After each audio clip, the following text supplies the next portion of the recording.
Hare Krishna, everyone. So today we're going through Brahma Samhita. We read verse 1 and then we move to other verses. Ishvara Parama Krishna Sachidananda Vigraha Anadiradir Govinda Sarvakarana Karanam. Yes. Ishvara Parama Krishna Sachidananda Vigraha Nadiradir Govinda Sarvakarana Karanam. Ishvaraha Brahma Krishna Sachitananda Vigraha Anadi Radir Govinda Sarva Karana Karanam.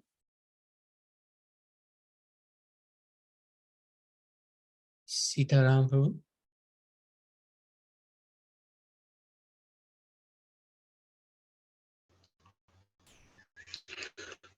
ईश्वरः परमकृष्ण सच्चिदानन्दविग्रहः अनधिरधिरगोविन्द सर्वकारणकारणम्. Thank you, Prabhu. Hare Krishna, thank you. Wonderful. So, which verse you want to go to? 29, Prabhu. Oh, okay. Wow. Yeah. Okay. Good. 29. Chintamani prakaratatmashukalpavriksha Lakshadriteshu surabhirabhipalayantam Lakshmi sahasrashatasam yamanam Govindamadipurusham Tamaham bhajami. Chintamani prakarasatma sukalpa vraksha Lakshavateshu shurabhirabhipalayantam Lakshmi sahasasam brahmaseva Govindamadi Purusham Tamaham Bhajami. Chintamani prakara sadmasu kalpavriksha Laksha savretesu surabhir abhipalayantam Lakshmi sahasrasatasam brahma sevyamanam Govindamadipurusham Tamaham Bhajami. Thank you. Chintamani Prakarasat Masukalpa Vriksha Laksha Viteshu Surabhira Bipalayantam Lakshmi Sahasrashatasam Brahmasevyamana Govindamadi Purusham Tamaham Bhajami. Lokeshwar, would you like to read the translation before moving Yes, to the Mataji. I worship Govinda, the primeval Lord, the first progenitor who was tending the cows, yielding all desire, in abodes built with spiritual gems, surrounded by millions of purple trees, always served with great reverence and affection by hundreds of thousands of Lakshmis or Gopis. Thank you. Text 30. Venum Kanantamaravindalayataksam Barahavatam Samasitam Buddhasundarangam Kandarpakotikamaniya Visheshashobham Govindamarusham Tamaham Bhajami. Venam Anantam Bhavavindandayakam Bhagavatam Sahasitam Sundaram Vishesha Shobha Govindamadi Purusham Mahamajami.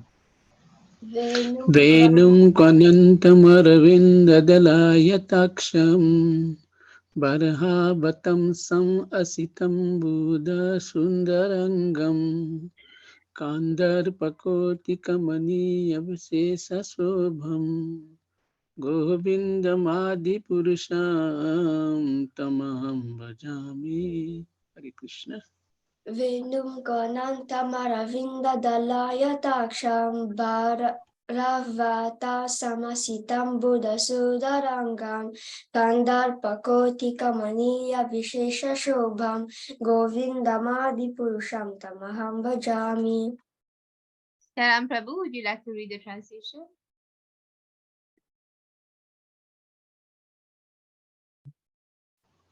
Yes, Mataji. I worship Govinda, the primeval Lord, who is adept in playing on his flute, with blooming eyes like lotus petals, with head decked with peacock's feather, with a figure of beauty tinged with a hue of blue clouds, and his unique loveliness charming millions of cupids. Hare Krishna. Thank you. Text 31. Alola Chandra Kalasatvanamalia Vamshi Ratnangadam Pranaya Keli Kalavilasam Shyamam Tribhangalalitam Niyata Prakasham Govindamadi Purusham Tamaham Bhajami. Alola Chandra Kanda Sadvanamalya Vamsi Ratnangadam Panayakeli Kalavilasham Shyamam Tribanga Niyata Prakasham Govindamadi Purusham Namaham Bhajami. Alola Chandrala Chandraka Sadvanamalyas Vamsi Ratnan Gadam Pranayakeli Kalavilasam Syamam Tribhangale Lalitam Niyata Prakasam Govindamadi Purusham Tamaham Bhajami. Hare Krishna. Alo Alola Chandrakala Sadvanamalya Vamshi Radnangada Pranaya Kilikala Vilasam Shamam Viribangala Litam Niyata Prakasham Govindamadi Purusham Tamaham Bhajami. Translation: I worship Govinda, the primeval Lord, round whose neck is swinging a garland of flowers beautified with the moon locket, whose two hands are adorned with the flute and jeweled ornaments, and who always reveals in pastimes of love, whose graceful threefold bending form of Shyamasundar is eternally manifest. Text 32. Angani yasya sakalendriyavrittimanti Pashyanti panti kalyanti shiram jaganti Ananda chinmaya sadujjvala vigrahasya Govindamadi purusham tamaham bhajami. Angani yasya sakalendriya vrittimanti pasyanti kanti kalayanti chiranjaganti Ananda chinmay sadujjvala vigrahasya Govindamadi purusham tamaham bhajami. Angani yasya sakalendriya vrittimanti Pashyanti panti kalayanti chiram jaganti Ananda chinmaya sarujvala vigrahasya Govindamadi purusham tamaham bhajami. Krishna Krishna. Angani yasya sakalenri avirtimanti Pasyanti panti kalayanti siram jaganti Ananda chinmaya sada ujvala vikrasya Govindamadi purusham tamaham bhajami. Hare Krishna. Nabi Prabhu, would you like to read the translation? I worship Govinda, the primeval Lord, whose transcendental form is full of bliss, truth, substantiality, and is thus full of the most dazzling splendor. Each of the limbs of that transcendental figure possesses in himself the full-fledged functions of all the organs, and eternally sees, maintains, and manifests the infinite universes, both spiritual and mundane. Thank you, Prabhu. Text 33. Advaitam achyutam anadimanantarupam Adyam Purana Purusham Navayovanam Cha Vedeshu Durlabhamadurlabhamatma Bhaktau गोविन्दमादिपुरुषं तमहं भजामि Advaitam Achyutam Nadim Anantarupam Adyam Purana Purusham Navayovanam Vedeshu Dullabham Atmabhaktam Govindamadi Purusham Tamaham Bhajami. Lokeshwar, you saying? Haribol. Advaitam Achyutam Anadim Anantarupam Adyam Purana Purusham Navayovanam Cha Vedeshi Durlabhamadurlabhamatma Bhakto Govindamadi Purusham Tamaham Bhajami. Advaitamaच्युतमनदिं अनन्तरूपम् Adiyam Purana Purusam Navayovanam Cha Vede Sudurlabham Adurlabham Atma Bhakto Govindamadi Purusham Tamaham Bhajami. Hare Krishna.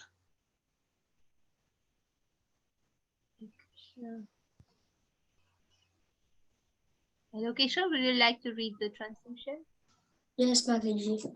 I worship Govinda, the primeval Lord who is inaccessible to the Vedas, but obtainable by pure unalloyed devotion of the soul, who is without a second, who is not subject to decay, is without a beginning, whose form is endless, who is the beginning and the eternal Purusha, yet he is a person possessing the beauty of blooming youth. Thank you. Text 34. Panchastu koti shatavatsara sampragamyo Vayorathapi manaso munipungavana Sophyasti yat prapadasimya vichintya tadve Govindamadi purusham tamaham bhajami Antasu Koti Satavatsara Sampagamyo Vayorathapi Manaso Muni Pungamanam Hare Krishna, Hare Krishna, Krishna Krishna. Tatve Govindamadi Purusham Tamaham Bhajami.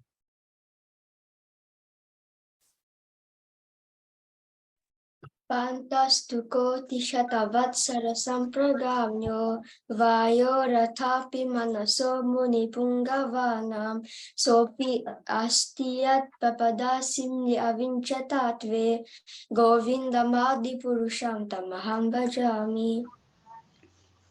Patastu koti satavatsara sampragamyo Vayur athapi manaso muni pungavanam So api asti yad pratpada simni avinchit yatadve Govindamadi purusham tamaham bhajami.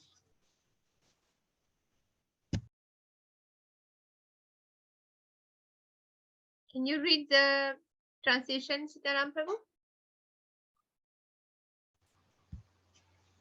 I worship Govinda, the primeval Lord.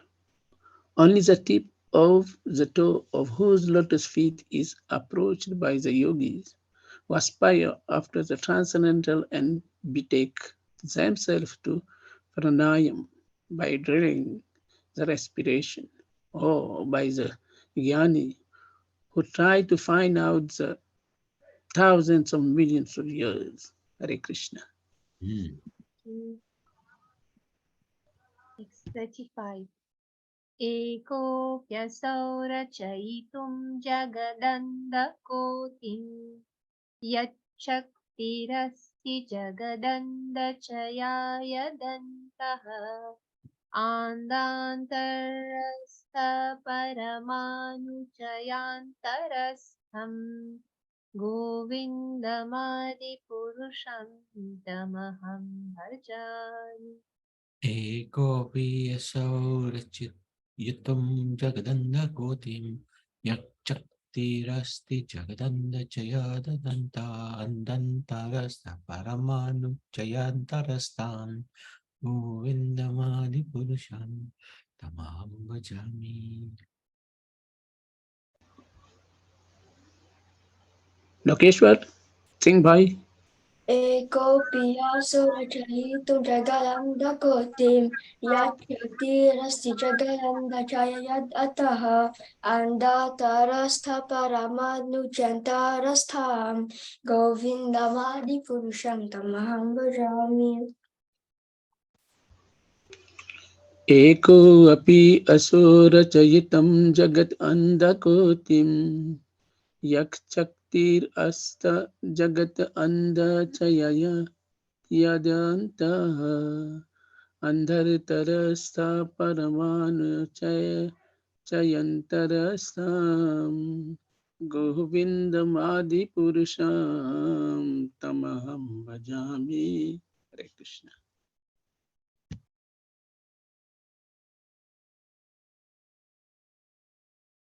Translation. He is an undifferentiated entity, as there is no distinction between potency and the possessor thereof. In his work of creation of millions of worlds, his potency remains inseparable. All the universes exist in him, and he is present in his fullness in every one of the atoms that are scattered throughout the universe at one and the same time. Such is the primeval Lord whom I adore. Text 36. यद्भावभावित धियो मनुजास्ततैव सम्प्राप्य रूपमहिमा सनयानभूषः शुक्तैर्यमेव निगम प्रतितैस्तुवन्ति गोविन्दमादिपुरुषं तमहं भजामि. Yadbhava-bhavitatiyo manujastataiva samprapya rupa mahima sanyena bhuyana bhusha shukte yameva nigama patitastu vainte govindamadi purusha namaham bhajami. Yadbhava bhavita dhiyo manujasataiva samprapya rupa mahima sanayana bhusha suktayameva nigama pratitaistuvanti govindamadi purusham maham bhajami. यत् भावभवीत धियो मनुजस्ततैव सम्प्राप्य रूपमहिमासनाव्याय भूषः सुकर्यम् एव निगमा प्रतितयस्तुवन्ति गोविन्दमादिपुरुषं तमहं भजामि. Thank you.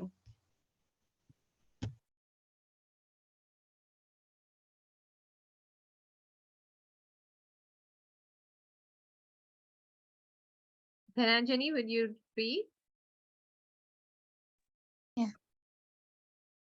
यद्भावभावितधियो मनुजास्तथैव सम्प्राप्य रूपमहिमा शनयानभूषा सुक्तैर्यमेव निगमप्रथितैस्तुवन्ति गोविन्दमादिपुरुषं तमहं भजामि.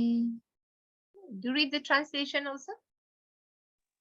I adore the same Govinda, the primeval Lord, in whose praise men, who are imbued with devotion, sing the mantra suktas told by the Vedas, by gaining their appropriate beauty, greatness, thrones, conveyances, and ornaments.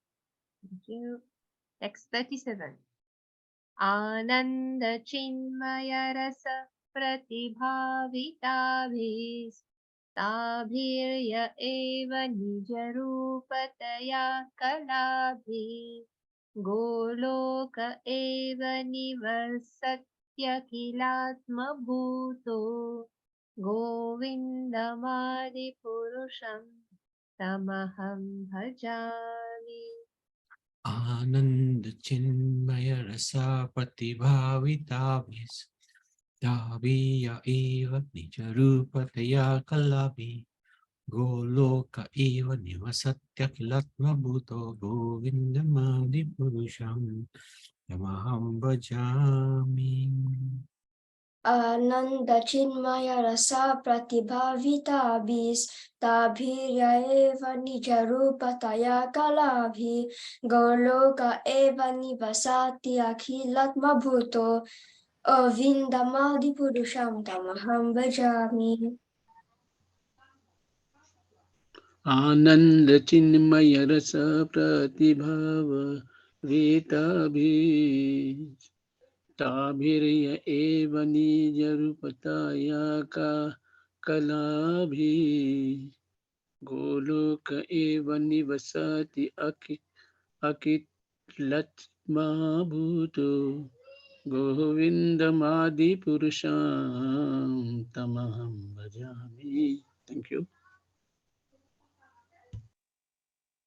आनंद चिन्मय रस प्रतिभाविताभिस्ताभिर्य एव निजरूपतया कलाभि गोलोक एव निवसत्यखिलात्मभूतो गोविन्दमादिपुरुषं तमहं भजामि.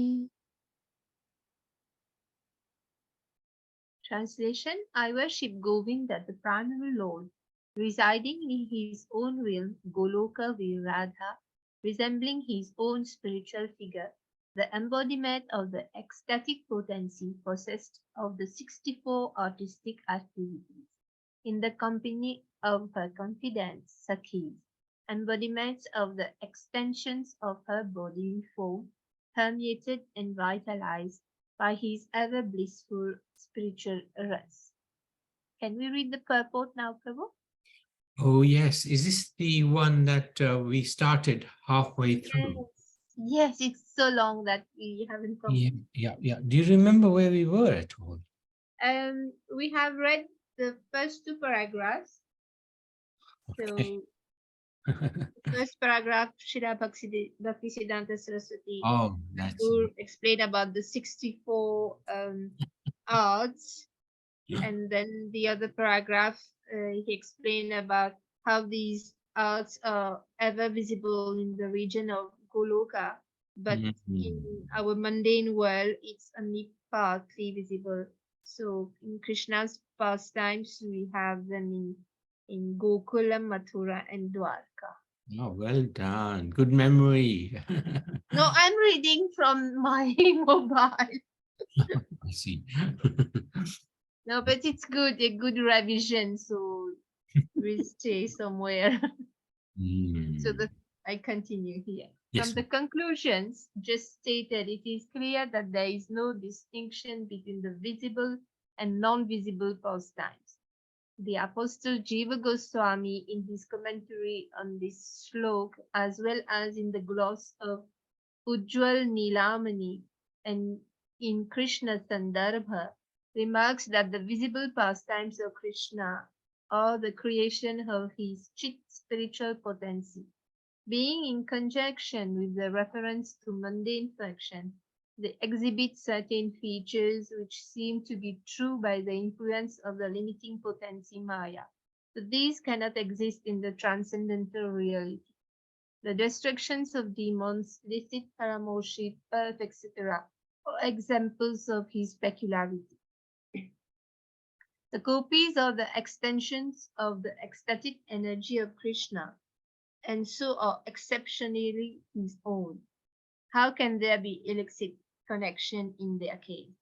The illicit mistressship of the gopis found in his visible pastime is but the mundane reflection of the transcendental reality. The hidden meaning underlying the words of Sri Jiva Goswami, when it is made explicit, will leave no doubt in the minds of the readers. Sri Jiva Goswami is our preacher of transcendental truth, so he is always under the influence of Sri Rupa and Sanatana. Moreover, in the pastimes of Krishna, Sri Jiva is one of the Manjari, so he is conversant with all the transcendental realities. Shall we continue? And do one more.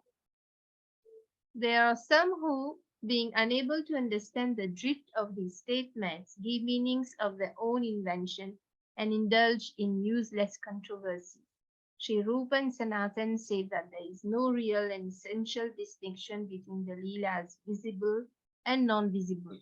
The only distinction lies in this, that one is manifest in the mundane sphere, whereas the other is not so.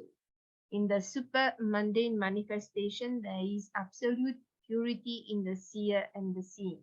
In a particular fortunate person, when he is favored by Krishna, can shake off worldly shackles and connections, enter the transcendental region after attaining the realized taste of the varieties of rasa that is available during the period of Gunovishye.